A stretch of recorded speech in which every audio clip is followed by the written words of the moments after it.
Okay, thank you so much. I was told before that we were very lucky because we had the best, I don't know, presenter or cheerleader or, I don't know, moderator of the whole South Summit.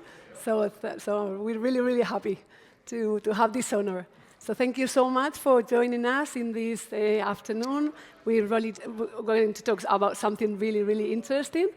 And before I introduce or they introduce themselves about what they do and who they are, let me tell you that we're going to talk about really the great topic in an innovation summit in a technological environment as this is, and robotic, and talking about all these really techy things. For those who maybe are not so techy, we're going to talk about really the important thing, which is human beings. So how to build the can we have another name that is not so difficult to pronounce? Deep tech team of your dreams. So I have three really great experts here with me. So I'm going to let them introduce themselves. So I would like them to be brief, to go to the point, who you are, what you do, and you as a person, if you take all the technology away, who is Alvaro? So let's get to know. Women first? No, women. Here is gender free. So, yeah. So we'll start with you. So Okay? I have been CTO, so I build a product with teams for 10 years, now 11. And now train others to really follow this management ladder and build products with AI, so they use coding assistant, personal level, human being. Yes, well, maybe you can be a little bit more extensive. I love adventure sports, and I have no pets. And you have no? No pets. Ah, no pets. And you have girlfriend? Well, just in case there's yes. your boyfriend. I have I have the ring of power. Ah, okay. Rodolfo? Sure. So my background is in aerospace. I spent some time in that industry.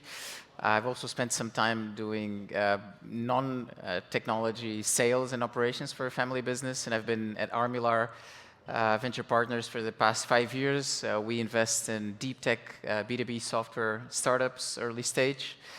I don't think I was surprised with your question, a bit unfair about the personal. I don't think there's any special thing about me, except that my wife and I managed to have twins. Oh. So I don't have pets as well, but I have twins. I don't know.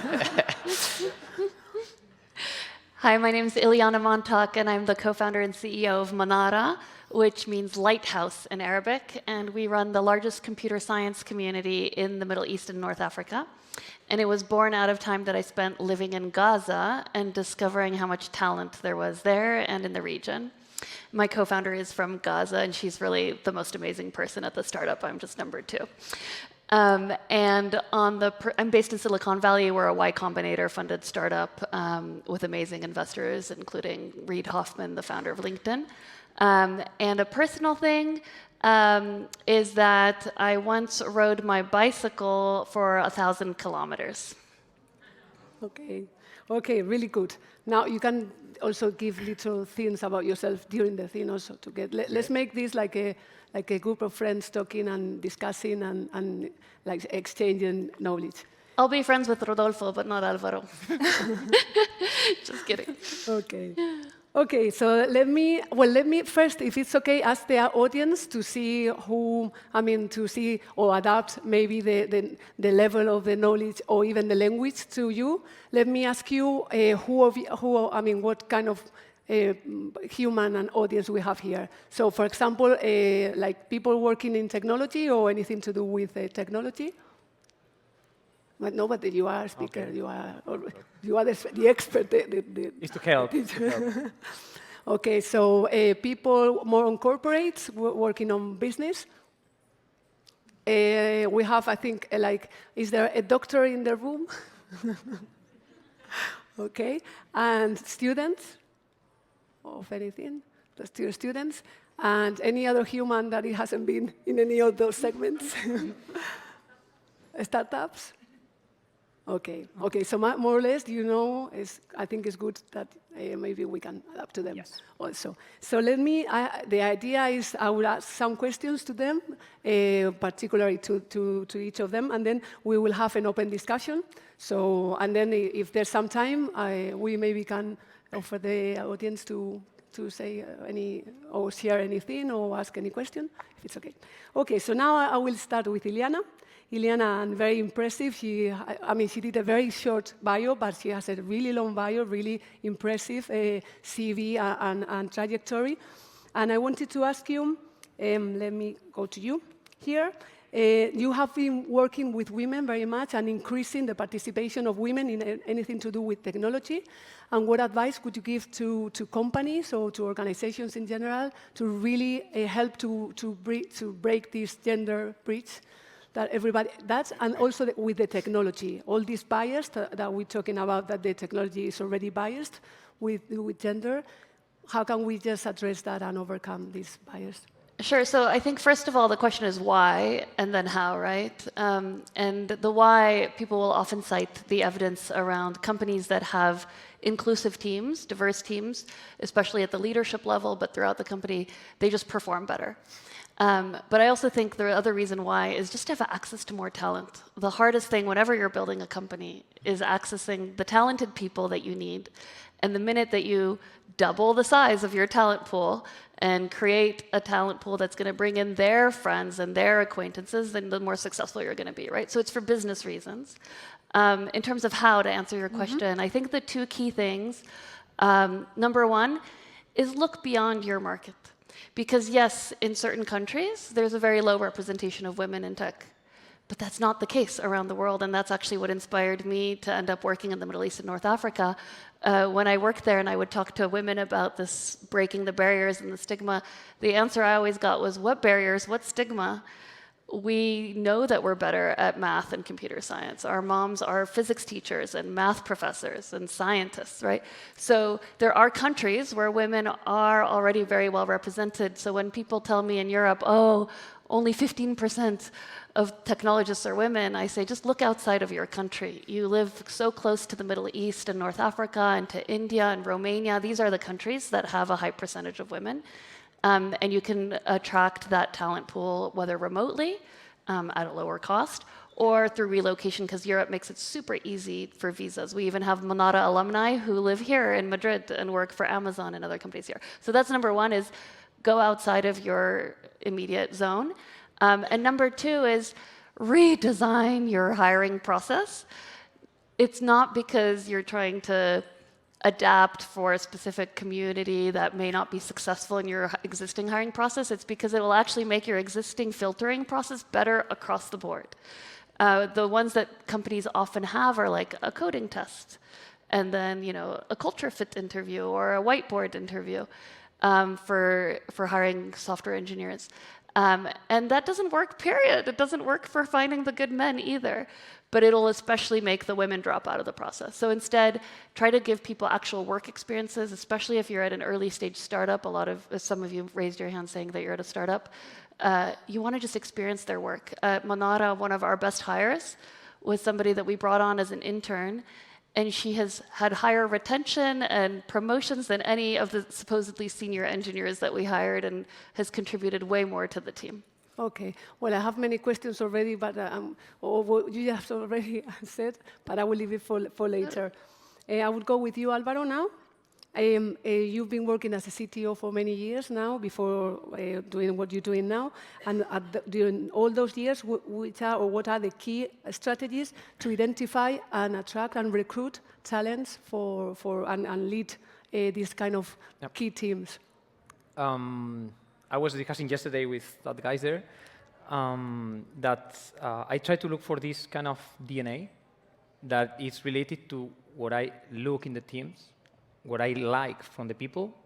When I detect this kind of attitude that is like, I know they are going to fight for the project, right? They really like the vision of the project. And this attitude is not about the typical technical test that they try to develop something and I analyze if the code quality is good or not.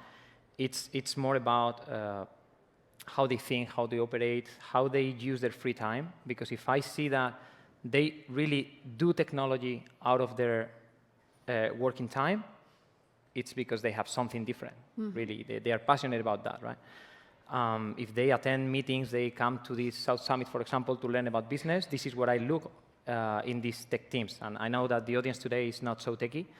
And what I try to do is to break this barrier between the tech part of the team, these not human beings, and the other part that it seems that they really breathe business. Everyone, like from marketing to sales, everyone knows about the business, but not tech. Like tech is just building something, they receive orders, and that's it. And I think this is one of the biggest dysfunctions of the teams, and is what I try to change in my team. So I look for people that is really thinking about the business when they make decisions, instead of just playing around with the latest technology that has been published in the market. Right? Can I just ask you, how do you detect that DNA? Being there in the first interview, instead of being a CTO the last one, I'm there in the first step of the hiring process, and I ask them, like, what's your personal and professional goal for 1 year from now? And if they really don't know why they are here and how applying for my company and not any other, and how this is going to help them reach that goal, they don't have that personal clarity, and without that clarity, they cannot receive the clarity or the vision of the company, right? So this is one of the tips I... Okay, you need to make them, that they feel that purpose, no? Exactly. They are here not because they saw an ad of, okay, senior engineer, and apply, and then apply other 10 in a row. It's about, okay, I have been informed about which is the company, what are they doing, why are they doing that, and then being there as a CTO, they can ask everything from the beginning, and if they are not really aligned with us, doesn't make sense to make a technical test, because I know that in the end, what makes a long-lasting team that can really create something together, it's people that believe in that dream and not just great technical people. So it's really interesting. We will apply many of that things. And Rodolfo, now we go with you. You as a principal of your company, when investing in a company, what are risk critical? What do you see? Apart, not only the tangible things, but which are like the intangible assets or aspects that you think this is the person, or this is the company, or this is the startup to invest? We only invest in intangibles. It's software businesses. I think a lot of what Alvaro mentioned in the hiring process, I think it's not that different when you invest in a startup. The big difference, though, is that if the hire doesn't work, there's an easier way to, part ways. When you invest in a company, you're stuck for life in both ways. I think for deep tech companies, which we invest mostly, I think it's always this idea that you need to find both the very deeply technical talent, because that's where the differentiation in the long run will happen, and especially in Europe, or even more in Iberia, where we don't have access to that much money, to be honest. And when we compete at a global scale, others will pour a lot more money into the same solution. And therefore, we do need to have, in our view, a very strong technical differentiation. So we do need a technical talent. What we've seen over and over again is the challenge of having teams that, while building very, very good and probably best of breed technologies and products, actually think that this is to serve a purpose other than the technology itself. And this seems a bit fuzzy, but the truth is that it's very rare to find teams that have the two elements, a very strong business sense that can put that technology to work. This is very, very rare, very hard. We do our best to try to gauge the interests of the team in go to market in the business sense. Very hard to do. But that's what we try to look for, is this balance between the technology and the business acumen, which is very, very hard to find in very technical teams. But, and in what percentage do you succeed? Well, the market statistics indicate that maybe less than 30% of the companies actually graduate from C to Series A. Okay. I like to think that we're above that, but it's a very it's very challenging. It's very challenging. When you build a very technical product, You need to invest a lot of time and a lot of resources in the product itself. And then the same people, even if with new hires, the same founding team needs to market that. So it's very challenging. It's very difficult. The founders go through very, very difficult process of transitioning from product development to sales. But yeah, I think if you meet the right team, magic can happen. But still, Does the intuition play a role at all?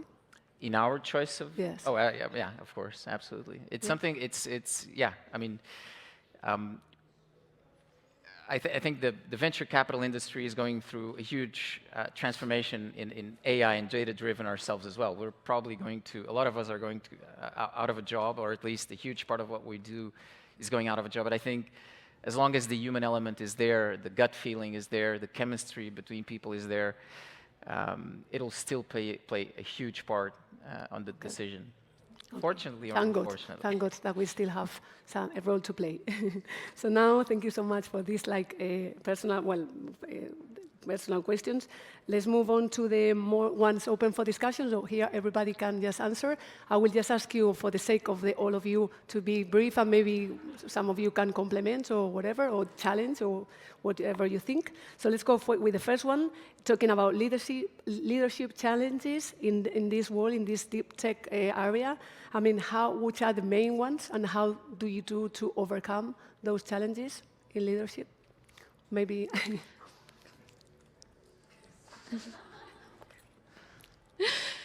I thought you had. No, go for it. Go for it. Well, so we already spoke about it a little bit in your intro, just how hard it is to have the business sense and the technology sense. And I think another one is that often you think you have the right technology leadership, but then actually what you're building needs to change, right? Companies pivot all the time. So one example, my brother is a VP of engineering at multiple startups now, and at his last startup, he joined it because he thought he was going to be building robots. He was super excited to go build robots. It's like his childhood dream. Well, it turned out the robots were the least useful part of the company's solution. It was they were building something to QA construction sites to basically check whether the construction is working. And it turned out it was much better to just have a human walk around with a camera and film the sites, and that the innovation was really around the software, right? So I just would always encourage anyone who is a technology leader or a business partner who's looking for a technology leader not to worry too much about whether you have the right technical background for that specific company. It might be different, of course, in some very deep technologies areas, but you have to just be able to build the right team and manage them and understand the business needs, and you might need to adapt. At Monada, for instance, my co-founder, her background originally was in electrical engineering. Then she was a firmware engineer, so she was working on very low-level code, basically zeros and ones, things like that. And now she has to build a full-stack web app. She has no experience building a full-stack web app, but you can figure it out, right? Of course, that direction's easier than going to a very deep technical topic, but you might end up having to bring in experts, or like right now with AI, most companies don't have the AI talent or expertise they need, but they can go find someone who can advise them on it. So don't think you have to know all of it in your technical leadership team. Okay. Maybe Alvaro or Rodolfo, you want to complement? Yeah. Feel free to disagree, by the way. Or you disagree? I think there is not a talent war anymore. There's not a? There is not a talent war anymore like it was a couple of years ago. But it's still very difficult to get that senior talent. And sometimes we have that talent in-house, but we don't invest enough in helping them transition to the next level. Mm-hmm. And at the end, it's going to be I think it's one of the most profitable ways of investing time in the company, right? Because the people are not going to get more salaries as they are trained, and they are going to bring back much more value when they are trained. And for example, if they don't know how to build web apps, maybe it's an extreme case because it's already an engineer, but that engineer can multiply the productivity if they know how to use the right tools that they have right now at their disposal. But it's also in the other teams that can also understand technology to make better things from HR, from marketing, from sales, with a lot of tools that are there in the market. They can use it because it's just drag and drop, and they don't need to know how to code to create their own products for internal processes, for example. So leveraging that ability from the whole team, so the whole team is a bit techie, you can have all your talent dedicated to the product. So they don't need to dedicate budget and time and effort to internal operations, because right now there are products for that, or they can build their own products. And then with the same team, you can just be focused on just one thing. And just one thing is your product that is going to be sold in the market, right? So this is a way to minimize the distractions and have your team totally productive and totally focused on what they need to create. Mm-hmm. That's one of the things we also were commenting. What is it better as a strategy to upskill sometimes, or sometimes when is the moment to really hire, or in what circumstances hiring is the only kind of situation? Because maybe not everybody is able to be upskilled. I don't know, or I mean, how do you know? I want to believe in something like more organic, like all the time. The biggest pool of talent is in the junior stage. In every single industry, in every single department, you can have much more juniors than seniors. That's true. So if you just hire juniors and you train them over time, you create the seniors in-house, but you need to invest in training. But if you invest in training, you are not investing in paying high salaries to seniors because they are growing in-house, right? So this way, the seniors are growing. The seniors are in charge, as part of the job, are in charge of training the juniors inside. Part of the responsibilities of the job position is training others. You help them to train others because maybe they don't know how to teach or how to train. And then this way is more organic because you are training people from the junior stage. It's much cheaper, it's much faster, it's much easier to hire that talent. And you create this belief of this sense of belonging. Like the team is going to take care of you, is going to take care of your career, is going to take care of your growth, whether it is 1 year or 4 or 5. And then the pool of talent is much more open because it's junior, it's much easier there. And for example, Rodolfo, what Álvaro is saying, what is, in your opinion, the right balance between junior and senior talent? It's a balance. I mean, I hire senior as well, but... No, look, I think VC-backed startups and their founders suffer a lot because they have all the problems and all the challenges of bigger companies, and then they have a lot of pressure on them and a very short runway, meaning time and cash in the bank. And so there's a tremendous pressure to deliver, and what this does is, I completely agree, the talent war is not as it was 2 years ago, but still. If you want to hire senior AI, computer vision, and stuff like that, it's incredibly difficult. Yeah. And you don't have the time to train from, groups, growing from very junior talent and wait for them to grow. You actually need to go to the market and get these people. And you do need to balance this with, the culture you want to create in the company. There's a lot of tension because these people are very expensive. They may not have the right culture, but at the same time, you have to deliver on the product. And I think, especially deep tech companies, very early stage, it's kind of ruthless, to be honest. So there's not a lot of time to build all the things that you would love to build. But I think the fundamental culture needs to be there from day zero. And perhaps sometimes you do have to waive that extraordinary, employee that you'd love to hire, but you do know that, they would get twice as much as the people in the house. They would get remote, where the others have to go to the office. It's very challenging. And I think companies find their own ways. What I do think is, once, that's why I think staging an investment is interesting, because you prove different things along the way. And once you get the product out, then you can have the infrastructure to build all these cultural layers that you need going forward. But it's very tough. I think it's one of the toughest things to do, I think, is to start a company from scratch, deliver something that your investors are pushing you to deliver. You have less than a year to survive. You have clients that you need to serve. And you have the old culture that you want to build from day zero. Otherwise, you're screwed down the road anyway. So what I would say is, prioritize is the fundamental thing I would say. So if you do have some cultural sort of pillars that you want to instill in the company, do so. Align with the investors. I think somebody mentioned alignment. I think that's really important. Get alignment between the co-founders, and the investors, and between the staff that you hire. And be very clear what you want and what you're going after. And then as you grow, then build all these, sort of like infrastructure to grow the team. I just want to disagree with that a little bit. I think there's no one way. Startups have to find their way in a lot of different circumstances. And more often than not, if they're going to fail, it's because the market wasn't there for their product. It's going to be less because of not being able to get something built, because maybe that's not the case for very, very deep tech. But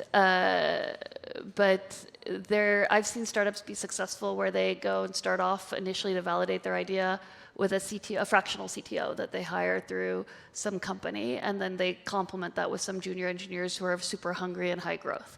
I've seen others be successful where they find a CTO on Upwork to start, right? And I've seen ones where they have the best CTO. Often they think it's the best if this person comes from Google or Amazon or something, and that turns out to be the worst because they are used to having everything already built for them, and they're, yes, super senior, have a really deep scientific background, but they might not be able to operate as quickly, right? So I would just say there is no one way, and if you're ever thinking of going down that path, or you are going down that path, just don't think that you have to do it this way, because there's lots of ways to be successful. Okay. Excuse, is it only 1 minute we have? Yep. Okay. Really? Yes. My God, I have lots of questions. I will ask you after this. So, okay, so let's talk about only the future. 1 minute to summarize the future. Well, an advice for me as a CEO of a big company, how can I get to... in 5 seconds each, sorry. 5 folks. seconds. I would what say can I do? Who can I recruit? Sure. Where can I go to look for the really talents to make my organization even more successful? How can I assure that I have... I think in 10 like- seconds for the three of us is like... And 10 seconds on your card. I think you all can find us out in LinkedIn or Yes, I will. in Twitter, and then you can continue the conversation with us. I think the best tip for you. Okay, so any advice for companies to finish? No advice. Okay. No advice, Well, it was I'm so sorry. short. Okay, well, thank you so much. It's been so interesting. Muchísimas gracias, Gemma, Alvaro, Rodolfo, in Ilana. That was absolutely great.